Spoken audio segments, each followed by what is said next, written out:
Today's video is about a driver who claims he couldn't stop in time. I'm going to show you in just a moment exactly how I was able to show that this driver could stop in time. Hi, I'm Gerald, Oginski, a New York personal injury trial attorney practicing law here in the state of New York.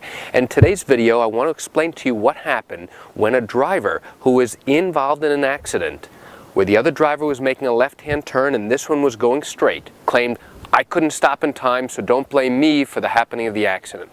Well, there was no doubt that the driver who was making the left-hand turn was clearly partially responsible for the accident. The problem was the driver who was coming in the opposite direction should have had enough time to recognize that this driver was making an improper turn, should have had enough time to slow down, should have had enough time to step on the brakes and slow their car down so that they avoided the accident. I had a chance to question this driver to test whether or not what he was saying was accurate. And how did I do that? During the course of his deposition, which is a question and answer session that's given under oath. And during that time, I was looking for three important components. I wanted to know how fast he was going, I wanted to know the distance, and I wanted to know his speed. Speed, time, and distance are critical in any motor vehicle accident case in New York. So what did he say? He said that the first time he saw this particular car beginning its left-hand turn that it should not have made was when he was 50 yards away. How fast were you going, Mr. Witness, at the time that you first saw this car 50 yards away making its left-hand turn? Well, I was only going 30 miles per hour.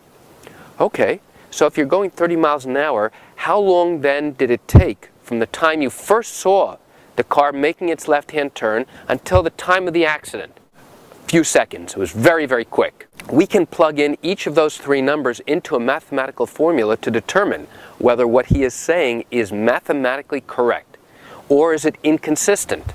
If he's 50 yards away traveling at 30 miles per hour, he should have sufficient time to bring his car to a stop. So what was significant about this?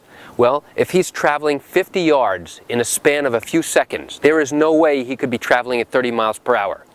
Clearly, he had to be traveling at a much higher rate of speed. And as a result of that, he clearly did not stop in time. If he was traveling at 30 miles per hour, he definitely would have had sufficient time to bring his car to a stop, prevent the accident, and we wouldn't be involved in this particular case. So that's how evaluating speed, time, and distance is critical for evaluating the truthfulness and the accuracy of somebody explaining, "Hey, don't blame me, I didn't have enough time to stop." That's it for today's video. By the way, if you found this information helpful, what I want you to do is to press the button below here that says like if you're watching this on Facebook or YouTube. Why? This way all of your friends can get the benefit of watching the same information just like you did. And if you have legal questions, what I want you to do is to pick up the phone and call me.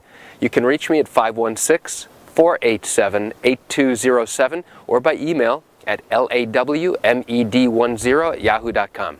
I'm Gerald Oginski here in New York. Thanks for watching.